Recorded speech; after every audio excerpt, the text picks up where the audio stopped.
It was autumn of 2015. I was 23 years old, and I'm 31 now. During that time, I lived in Lancaster as I was studying at Lancaster University. And for those who may not be familiar, Lancaster is a small and rather quaint town in the north of England. And as a student, you could either live at the university campus or in private accommodation in the town. I had decided to live in a newly built, renovated apartment in a nice side of town, and yes, it was very expensive, sadly. I had already been studying for 2 years and had reached my 3rd year. By this time, I had grown accustomed to the layout of the town and felt comfortable and safe living there semi-independently, with 2 other friends who were also studying at the university. Since my 1st year, I had decided to improve my fitness by taking nightly runs around either the campus or the town. As we were living in the town center by my 3rd year, I would run either with my housemate or alone. The important thing to note about Lancaster, and this will be important later, is that it has quite a large residential area that is hilly and far removed from the bustling center, which at that time was a hub for the students or the local northern folk, probably drinking in pubs or eating pies. Occasionally, I would run with my housemate. However, I preferred to run alone and listen to some kind of heavy metal. I'm a big fan of Deftones during that period of time. On this particular day, as I said, a chilly autumnal evening, I decided to run alone. It was about 8 p.m. and I had my earphones in. I had started to run up to the more isolated district that led to a very pretty residential area in a large green called Williamson Park. It had a butterfly museum on the top of a hill. And next to the park was a very large graveyard, the kind that is miles wide and had different areas. Large yew trees, crumbling graves, and a crypt in the center overrun with leaves and ivy. What was especially creepy about this particular cemetery was that it had the ruin of an old mental asylum or hospital at the other side. You could actually sneak in if you walked across the width of the cemetery and crawled through a small hole in the fence that led to the asylum grounds. This was not advised, though, as guard dogs roamed the derelict building. It was not a place that you wanted to be during the night. So I had made my way past Williamson Park and up to the entrance of the graveyard. Immediately, my eyes were drawn to something small standing at the imposing gates of the graveyard. They were kind of tall, black iron gates that were at the bottom of a little winding path. I felt a little apprehensive, but it wasn't unusual to see people walking their dogs, etc., out of the graveyard, and so I started to slow my pace to a walk in the direction of the shape. And as I drew nearer, I realized that that shape was a child, around 9 to 10 years old, and they were running towards me frantically. They looked panicked and scared, and I think that they were crying. I vividly remember that the girl was not wearing a coat, only a thin dress that would not be suitable for the harsh Lancastrian autumn. She asked me if I could help her. She was desperate and seemed to be frightened of something, and she kept looking back into the graveyard, which at this point was totally pitch black beyond the gates. I mean, there was absolutely no light beyond the path. As the graveyard was quite large, it was chilling to see the depth of the blackness and the vulnerable child standing at the mouth of the gate, helpless. I don't recall what the girl said exactly, but then I offered to call the local police. I had typed 999 into my phone and had it on loudspeaker. The girl immediately changed. She was not happy about the fact that I was calling the police. That was clear. She stopped crying and seemed angry, almost demanding, and insisted that she did not need the police to help. I reassured her that it was best to inform them, even offered to walk her to the station, which was about 20 minutes back down the hill. And this is where the story gets weird and a little terrifying. The girl turned and ran back into the graveyard. She ran directly through the gates into the eerie blackness. She didn't turn back, just ran as quickly as possible until she had completely disappeared. It was then totally silent. I was spooked beyond belief. Now standing in a darkened street completely alone, I had so many questions. Who was the girl? Why was she alone? Why was she scared of the police? And why wasn't she afraid of the dark? And who might be she running to or from?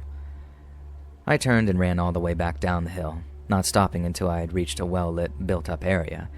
And safe to say, I didn't run on my own again at night.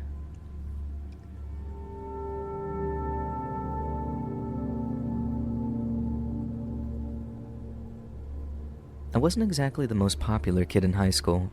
I was just this average girl, not cool enough to hang with the popular crowd, but not quirky enough to get bullied either.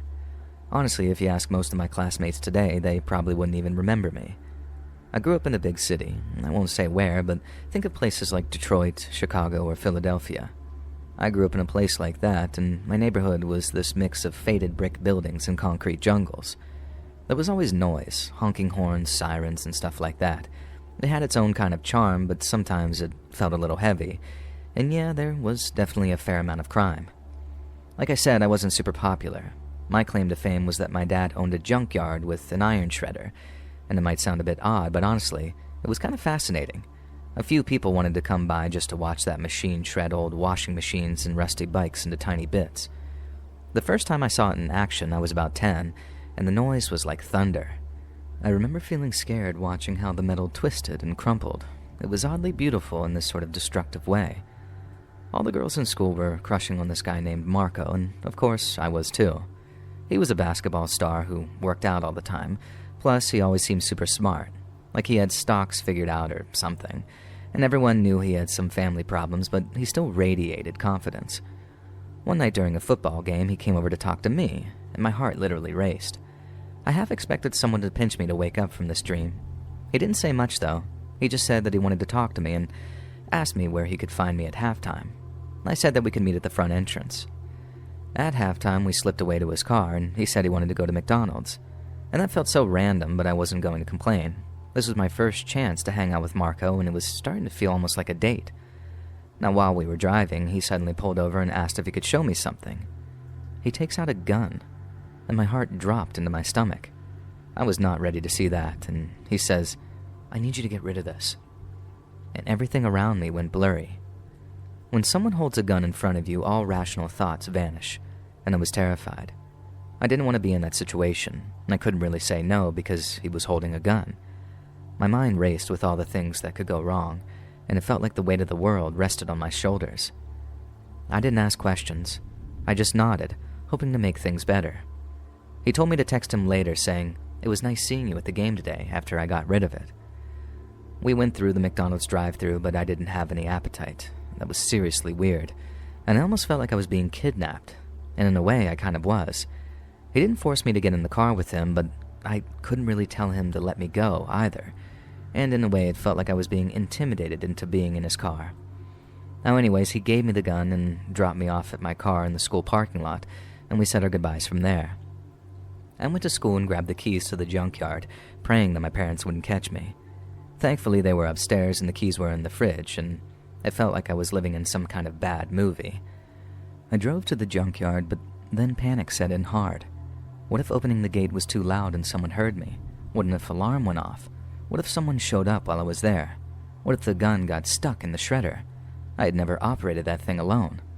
What if I accidentally hurt myself? What if I couldn't figure out how to operate the shredder in time? What if this whole plan backfired and made everything worse? I just knew that this wasn't going to work out. And so instead, I went back to McDonald's, ordered a large meal because fries make everything better, and carefully slipped the gun into a bag with fries and a burger. I looked on Google Maps, found a park about 30 minutes away, and then drove there trying to stay calm. When I got to the park, I felt strangely detached from everything around me.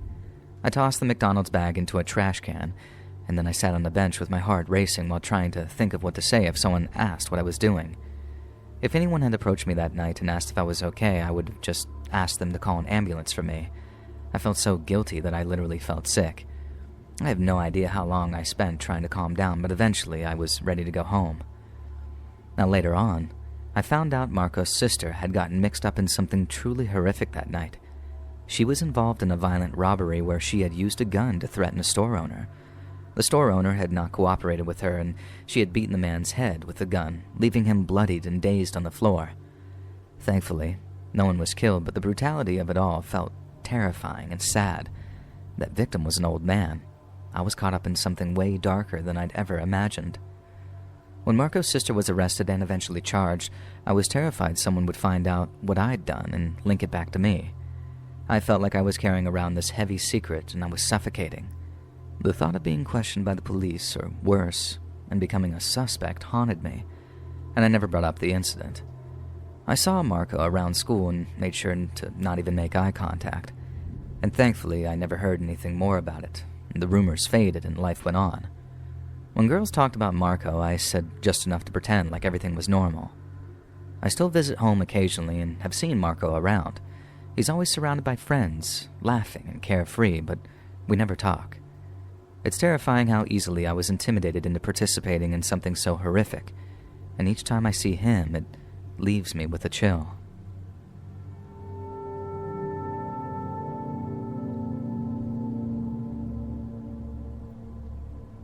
When I was around 13 or 14, I went to Appleby Festival in England with my family.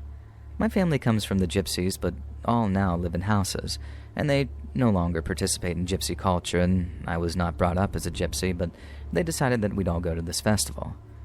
Now, as young teens, my cousin and I, who were the same age, decided to wander off and do our own thing. We met a group of guys the same age as us and decided to hang around with them. We reached the outskirts of the festival when suddenly one of the guys picks me up and tries to drag me into the bushes. I have always been pretty strong for a petite female who's only about 5'0" and fought for my life. I elbowed him in the face and kicked him multiple times as hard as I could. Everyone, including my cousin, was in shock and was just staring at this going on and didn't do anything, and I finally managed to get away and ran as fast as I could. I have no idea what would have happened if I couldn't fight that way. I don't know if he was going to essay me or grab me and turn me into his wife, which I guess is pretty well known within gypsy culture. And 10 years later, this still scares me, and I've never been to a festival like that again.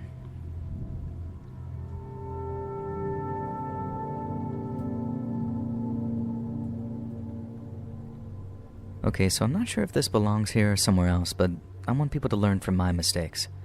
For context, when this happened, I was 17, I'm now 18, and this was right before I turned 18. I was on a lot of apps to help me make friends as I'm autistic and struggle making friends IRL. I'm femme but trans, F to M, still am and also asexual, so because of the nature of these apps, I stated that I was asexual in my bio. I also stated other things like my interests. And then I met this one guy who lived maybe an hour away, and I was looking for a friend to smoke with, and he said he would. I know, I was very naive, and nonetheless, we planned a time and I waited outside for him. He brought me a wine cooler and we took turns hitting his cart. We had deep, meaningful conversations and immediately clicked, which I thought was amazing. At least until a bit later when I was very high. I tend to be impulsive and I don't know my limits well, and it was getting very cold, so I told him that I should get back inside. He agreed and started walking me toward my window. I was stumbling, unable to see straight, and once we were in my driveway, he asked for a hug before leaving. Now, thinking it was kind of cute, I gave him that hug. But the next thing I knew, he was behind me, with a knife to my neck. At first, I tried to fight back, but I quickly realized it was getting me nowhere and only causing me more harm. In that terrifying moment, I thought that I was going to become just another true crime murder victim, and so I stopped fighting and started listening to him, hoping that he'd spare my life. At the same time, I tried to leave as much evidence as possible in case listening didn't save me. But then, I noticed scars on his thighs. Somehow I managed to appeal to some part of his humanity, and my exact words were, "I see your scars. You're just like me. You're hurting. But this isn't going to stop the hurt. It'll only soothe it temporarily." I don't know how I was able to think so logically in such a panicked state, but it ended up saving my life. He let me go, but only after I agreed to meet him again. I agreed just to get out of the situation and then went inside and tended to my cut thumb.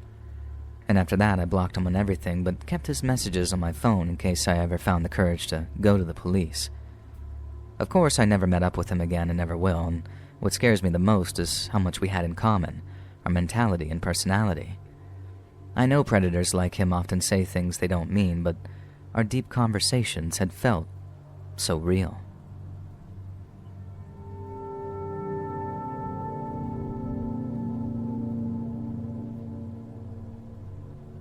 This happened shortly before weed was legalized in Germany. In Berlin, regulations were already fairly relaxed, and as long as you didn't explicitly bother anyone, you usually wouldn't get arrested for smoking in public.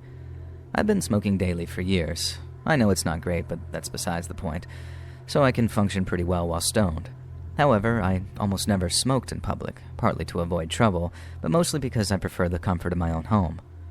One late night, around 3 a.m., I was chilling online with friends ready to call it a day. I wanted to unwind with a joint and one of my favorite shows, but I had no snacks left. Determined to end the night properly, I decided to head to a nearby Späti, a small convenience store similar to a 7-Eleven. At that hour, only the sketchiest ones were still open, often operating illegally. I grabbed my coat and keys but hesitated before leaving. Why not make this cold walk a little bit more enjoyable, I thought, rolling a small joint. I lit it as I stepped outside, braving the freezing breeze. The area I live in is pretty rough, mostly foreign residents, many from Arabic countries. Poor integration has led to high crime and violence, but I was in good spirits as I strolled through the flickering neon sign of the Späti. Just one more intersection to cross. A group of men stood at the corner. They looked Middle Eastern, a bit older than me, and watched as I walked by. It felt normal, nothing unusual, and I crossed the street already a little high without giving them much thought. Then I heard a voice behind me. "Routine ID check. Please show me your identification."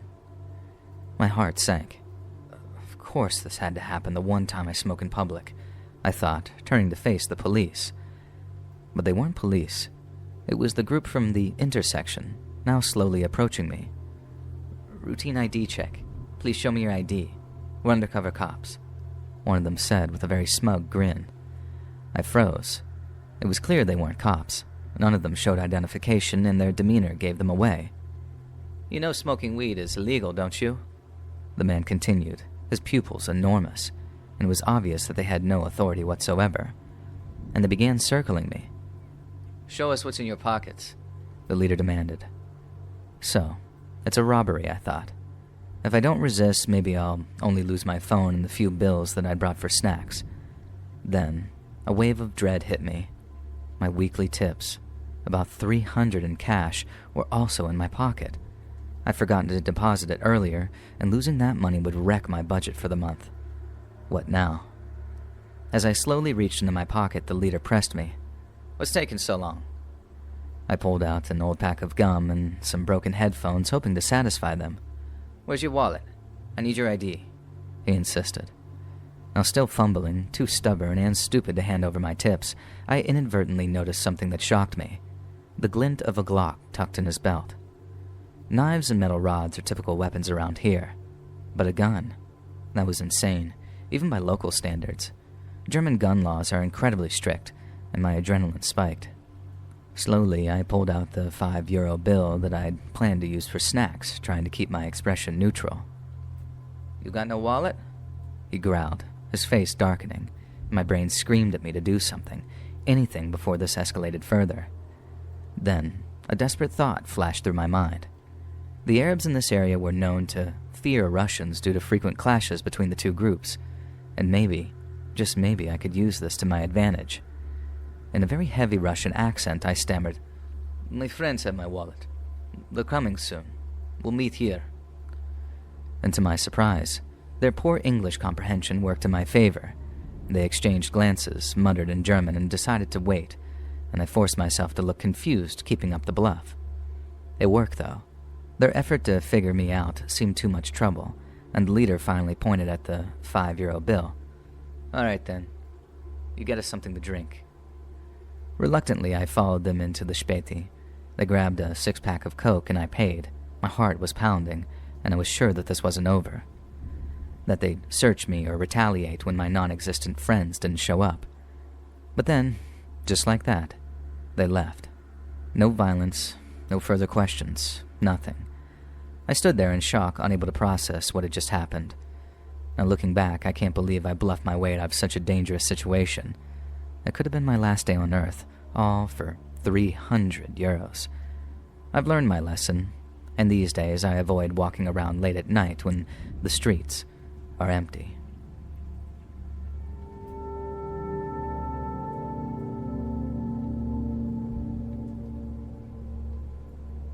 My name is Jules, and this story took place in 2022. At the time, I was a business school student, but my English skills needed improvement, and to address this, I decided to take a gap year and move to Toronto, Canada for intensive language courses. Since the costs were high, I found a shared apartment with other students. The apartment had 3 bedrooms, one of which was still vacant, waiting for a new tenant. My roommate, Sandro, was Swiss-German, tall, almost 2 meters and weighing 120 kilos, but incredibly friendly, and we quickly became friends. A few weeks later, Sandro mentioned that he was going on a week-long road trip through Canada's national parks. We planned to leave early on a Saturday morning, while I had been informed that the new student would arrive that same day at around 3 p.m. Sandro left the apartment at 10 a.m., leaving me alone to await the newcomer. Hours passed. 3 p.m., 4 p.m., 8 p.m., 10 p.m. Still, no one. I grabbed something to eat, watched a show on Netflix, and eventually decided to just call it a night. Around midnight, I was startled awake by knocks on my apartment door. I heard someone entering. That must be the new student, I thought groggily, as an unfamiliar voice explained the apartment's layout. Too tired to investigate, I stayed in bed and drifted back to sleep. A few minutes later, there were knocks on my bedroom door. Once, then again about 10 minutes later. Thinking there might be a problem, I reluctantly got up. Standing in the doorway was a young Japanese woman, around 25 years old. I quickly explained a few details about the apartment, and we exchanged Instagram handles and then retreated to our respective rooms for the night.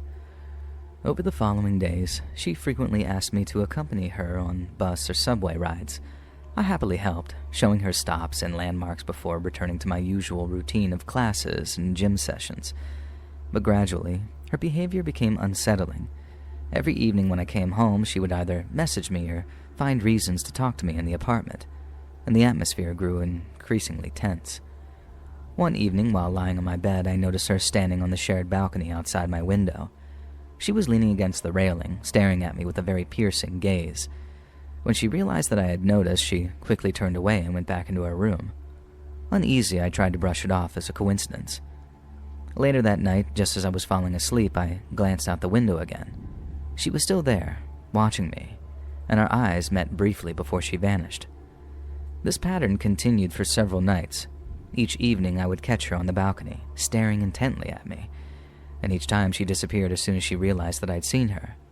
Then, the night before my departure, things escalated. I had to wake up early for an appointment and left my room at 5:30 a.m. The apartment was silent and dark except for the faint glow from under the bathroom door. As I brushed my teeth, I heard soft footsteps behind me. She emerged from her room, moving silently across the wooden floor. Instead of turning back, she opened the bathroom door and stepped inside, sitting on the closed toilet. She stared at me, motionless and her expression blank. The moment stretched into an oppressive silence, and finally I mustered the courage to leave the bathroom, closing the door behind me. I returned to my room slowly, unsettled and unsure of her intentions. And that night, as I was having dinner in my room, I saw her through the window again, staring inside. I looked away, hoping that she would leave. And later, at 3 a.m., I woke abruptly from a nightmare, and turning my head, I saw her still on the balcony, her wide eyes fixed on me. And this time she didn't vanish. She remained motionless like a statue, before suddenly turning and running inside. My heart raced as I rushed to lock my door, and moments later I heard her trying the handle, gently at first, and then more forcefully. Holding my breath, I stayed silent until everything went still, and by morning I was ready to leave for France. She was gone, and I never saw her again. To this day, I'm not sure what her intentions were. Perhaps she was just fascinated by me. My build is far from typical for a Japanese person.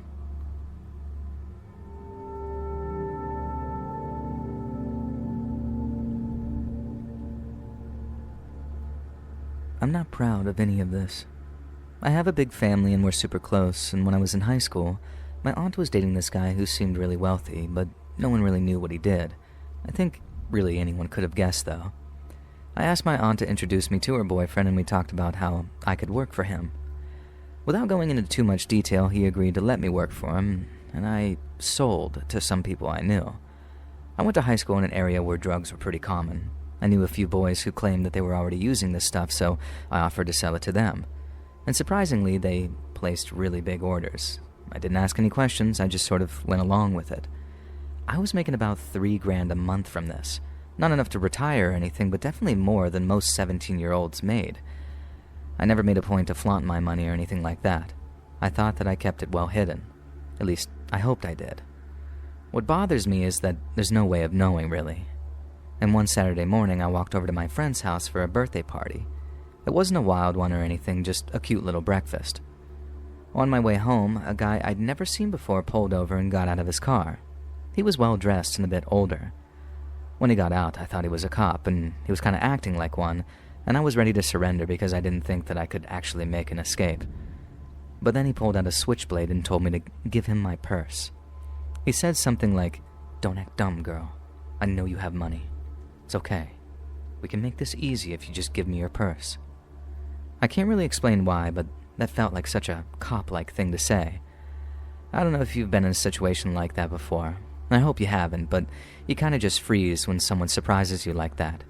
It's not exactly fear. Your body just doesn't know how to react. I almost think my body didn't let me get too scared, because if it did, I might have had a heart attack, and it was like my body was saying, wait until it's safe, and then panic. First, I felt relieved that he wasn't actually a cop, so thank goodness for that. Second, when he said it was okay, that we could make it easy, it actually did calm me down a bit. And so I managed to say, "Okay, can I just give you my cash? My purse has my phone and pictures and other stuff." And he said okay to that. I opened my purse and took out all the cash, which was about $200, and he watched me closely as I did it. He took the money and said something like, "If you tell anyone, I will find out." And then he left, and I felt surprisingly calm the rest of the walk home. The next morning it hit me that I had been mugged, and that's when the panic set in and I started shaking and crying. Even as I'm writing this story now, it gives me chills. I'd never seen that guy before, and when he said, "I know you have money," I don't know if he meant that he knew about my dealing or if he was just trying to scare me. Honestly, I'm really glad this happened because it made me get out of that business at that right time, and things were only going to get more dangerous from there. It's still scary thinking about it, but that guy saved me without even realizing it. I told my aunt's boyfriend what had happened and that I was too scared to keep doing this. He told me to send all my customers to him instead, and I did, and that was the end of it for me. It's been almost 10 years now, and I haven't looked back since.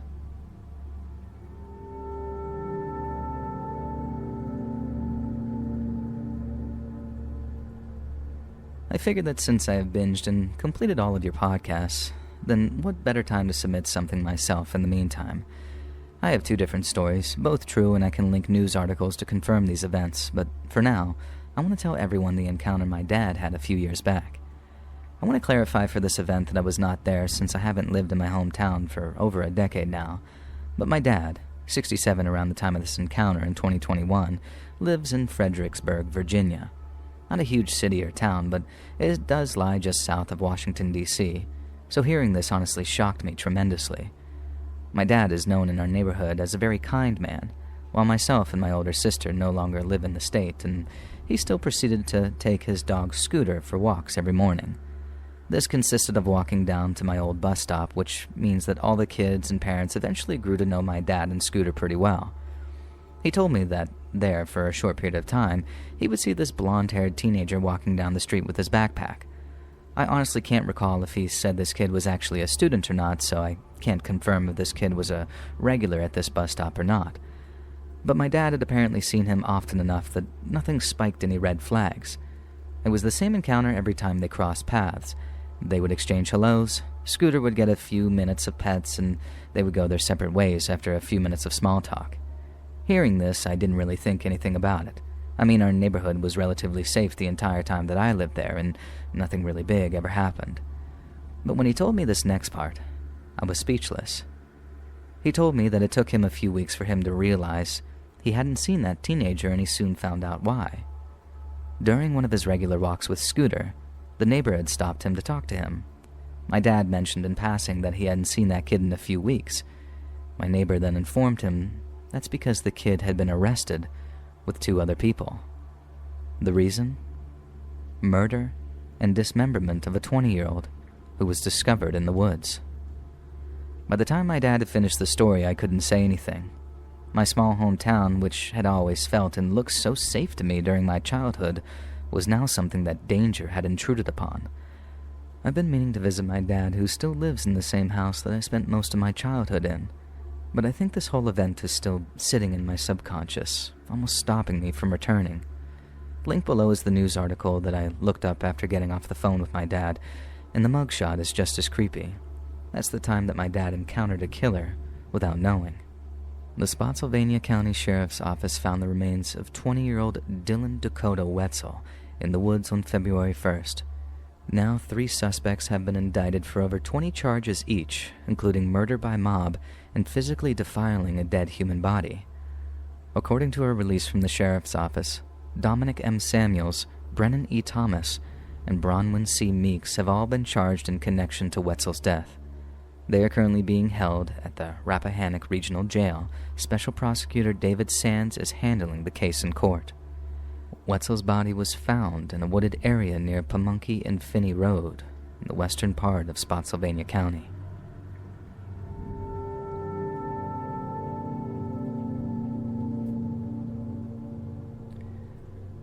I wanted to write out what happened to my dad and I tonight to help others who happen to be driving on Interstate 19. For background, we recently moved to Arizona a week ago, but have had to sleep at the rest area until we find an apartment. It's just been my dad and I for close to 10 years now, and never before have we felt in danger as we did tonight. 7 o'clock rolled by, signaling to us it was time to head to the rest area to unwind before sleep, just like previous night.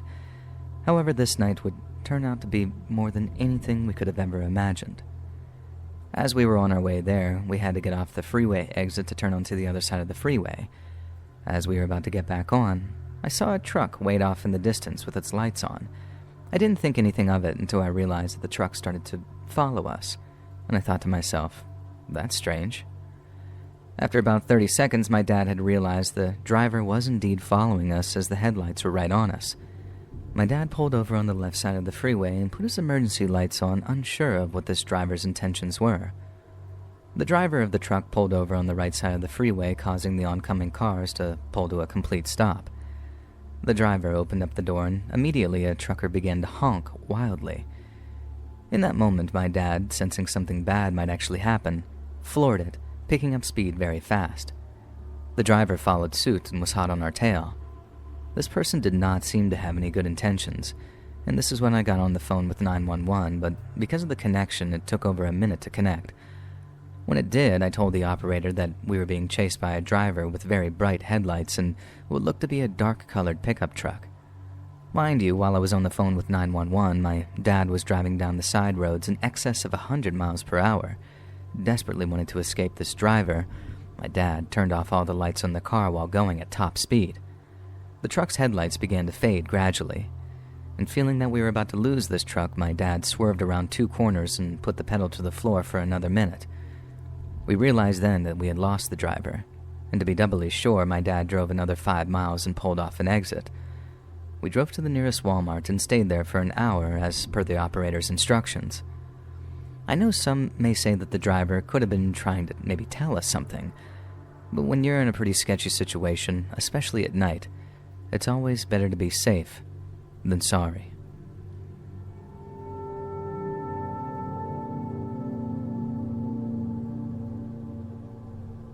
I met Leo, an 18-year-old male at the time, during my 17-year-old female at the time junior year of high school.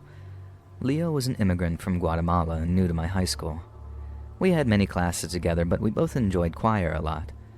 One day we were coming back from a choir trip, and I mustered up the courage to sit with him on the bus and begin a conversation.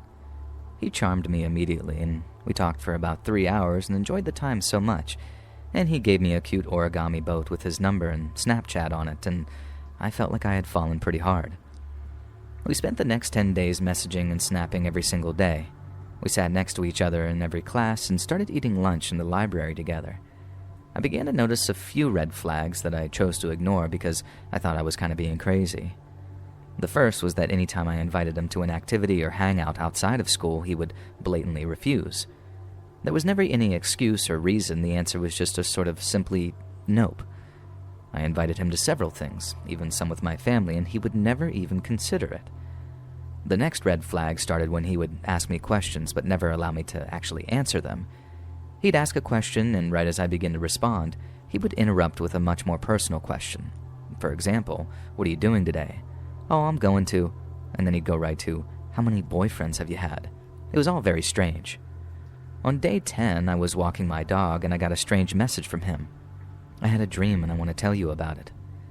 At first, I was actually pretty thrilled and kind of curious, but Then, when he started sending a bunch of messages through, I got really sick. The dreams he had were a bunch of very descriptive, weird fantasies about me. All of them were sickening and objectified my body in ways that no one would be comfortable with. He started telling me of the types of photos he wanted to take of me and things he wanted to be doing to myself in them. It wasn't arousing at all. It was honestly very scary. Then he told me how he wanted to meet up in secret several times a week, that nobody would know. And that's when I responded, "No, just please lose my number and never talk to me again." And I blocked him on everything. I called my friend who had him on Snap as well, and she frantically told me that he was adding photos to his story. All of them were explicit photos of girls that looked a lot like me. They had the same body type, hair color, skin tone, etc., and he did this for 2 months until he graduated and announced to the class that he would be moving to California. Throughout those 2 months, he would constantly try to talk to me at school the way he first did when we were harmlessly flirting, but I shut it down and told him to go away. I thought I was in the clear, but that was not the case. All summer, I would get messages from random numbers. "You look pretty in that pink shirt. What did you order?" I ordered the burger. "It's a nice day for the fair, right?" Anytime I went out with friends, he was there, and I would never see him, but he would message me something that I would know that he was there. All of the numbers were burner phones, and at the same time he was posting photos on his Instagram of being in California. His new life there, and how he was getting a new job, house, etc., and none of the pictures had his face in them, though. I just deleted all of my socials, changed my number, and eventually, after I graduated, my family moved to a new town and I followed.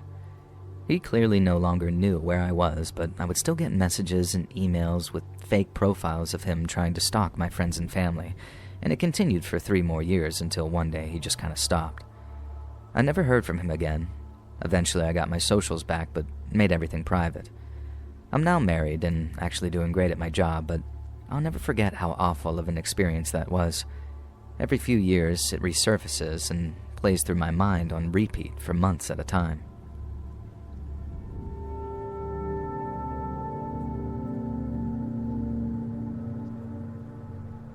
I was about 13 when this happened, and I lived right on the beach. If you walked about 1.5 kilometers down the beach from my house, you would get to a place where some ocean would be left behind to form a sort of lake, where me and a lot of my friends like to hang out, and next to it were 2 dirt roads. Now anyways, I had a German Shepherd, and my mother used to kick me out of my house every weekend for a few hours to go play with the dog, which I did not mind. There was a cliff above the beach, which you could take a walk to the lake, which was overlooking the beach, but covered in forest, and on that day it was particularly hot. So I chose to spare me and my dog a hot walk and walked up into the forest. Now I've done this many times before and wasn't afraid at all. As I was walking, I heard muffled footsteps behind me. My dog was far ahead of me, off-leash, and I quickly realized that something had to be sneaking up behind me because it was nearly impossible to walk silently on the dry foliage here. I quickly made a run for it toward the exit of the forest, seemingly hearing the footsteps become more audible behind me. No worries, though. I was out at the lake now, and it was plain, open, and I could already spot a girlfriend of mine there. My dog was already in the water as I went to greet my friend when we noticed a large man approaching us. He must have been close to 2 meters tall and very slim. He started talking to us both very kindly, and without knowing any better, we were polite back to him. At the time, I didn't associate the footsteps with this man, but later grew to understand. He asked us a lot of questions, where we were from, if anyone was there with us, and so on. Slowly, my friend and I started to get creeped out. We said our goodbyes, claiming we had to meet other friends and move further down the lake. We sat down for a bit and started talking when my dog began growling. She never growled, so this took me by surprise. I looked to see what she was growling at, and lo and behold, the man was standing about 50 meters behind us. My friend and I caught on quickly and moved again. The same thing happened, but this time he was closer. By now, we were freaked out. We were being followed, and we were all alone. My friend called her mother to come pick us up, but she was at least an hour away. That meant that we were stuck with this creep for an hour. And the more we moved, the closer he came. I had leashed my dog by then, as she was going completely rabid towards this guy, and every time we looked at him, he seemed to smile back, as if though we were close friends. He tailed us for a while until we saw my friend's mother's car arrive on the dirt road, and the road was about 200 meters from us, and to get there, we had to cross where the man was standing. We were terrified. Her mother saw the situation and started running over, which caught the man's attention, giving us a chance to dash. I don't think I've ever run that far and that fast in my life. My dog was now running with us as I let her leash go, and when we got to the car, we hastily jumped in just as the man started to run towards us. We stayed in the car while my friend's mother called 112 and waited inside. That's 911 around here. The man threw rocks at the car and wailed at us before eventually running off as the police did arrive. And when the police got there, they questioned everyone and searched for this guy, but were never able to find him. I'm still terrified of the forest around that area, terrified that he might be waiting for us. I didn't know my friend would be there that day, and I don't know what would have happened if she hadn't been there. I didn't have a phone or any form of contact, and I'm pretty sure if he had gotten to me, he would have overpowered me and my dog.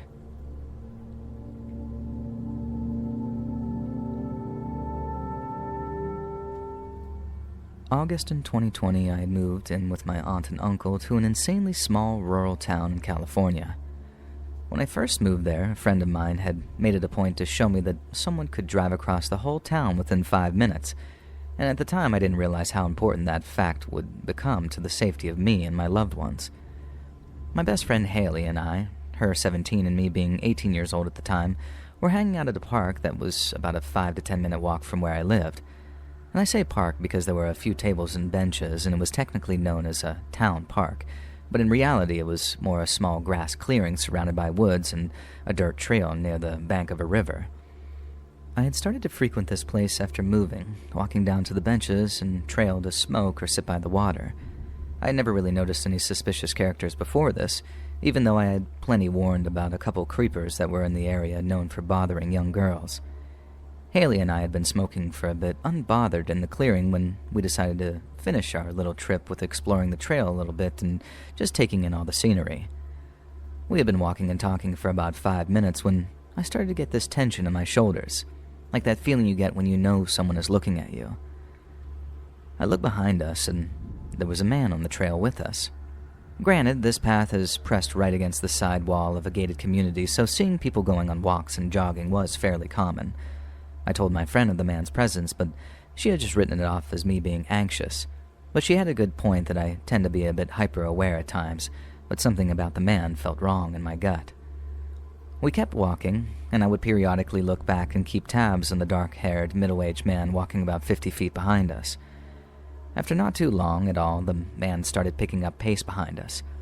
Calm, casual walking became more of a speed walk, and I turned around completely and started walking backwards to try and communicate to this man that I was completely aware of his presence. He had moved toward the side of the trail, looking like he was about to walk through the brush down to the river. I felt a bit stupid for being so worried. Turning back around, I resumed walking forward, but glanced back one more time to be sure that he was gone. As I looked behind us for the last time, I saw the man in a full sprint, charging back onto the trail straight toward me and Haley. I grabbed her sleeve with one hand and pulled out my pocket knife with the other. I can't remember what I said to her, but we started sprinting down the trail as fast as we could. I had never gone far down this path and had no idea where it led.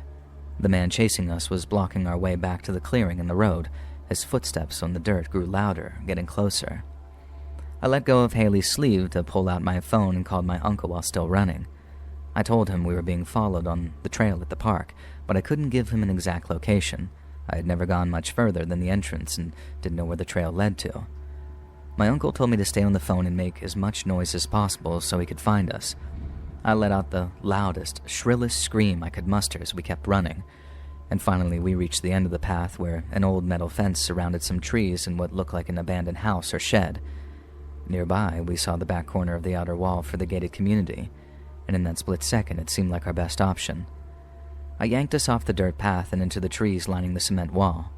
I yelled at Haley to climb as fast as she could, boosting her from the bottom so she could use a tree and the ledge to get over the top. I threw my pocket knife and phone over the wall and somehow scrambled up and over myself as fast as I could. I landed face first onto a neatly trimmed patch of grass inside the gated community, startling a man who had been calmly walking his dog. I became acutely aware of how strange we must have looked. 2 panicked teenagers yelling and holding a knife, but the man seemed to realize that we were in trouble. He rushed over to ask if we needed help, and while Haley explained the situation, I got back to my phone with my uncle and told him that we had made it into the gated community. And not even a minute later, we heard my uncle shouting from the trail. He yelled threats at the man who had chased us, making it clear that he had a firearm and wasn't afraid to use it. The man with the dog led us to a small access gate along the wall and unlocked it so we could meet my uncle on the trail. My uncle told us that he had driven his car through the park and up to the trail entrance as fast as possible before running to find us. He hadn't seen anyone on his way in. After checking to make sure that we were okay, I retold what had happened in greater detail now that the panic was wearing off. My uncle escorted us back to his car, his firearm in plain sight, ready in case the man showed himself again. We didn't see him on the way back, and I haven't returned to that place since, but for a long time after, I was constantly paranoid that I was being followed whenever I left the house. We were never able to figure out who that man was, and I haven't seen him since that day. Hey friends, thanks for listening. Click that notification bell to be alerted of all future narrations.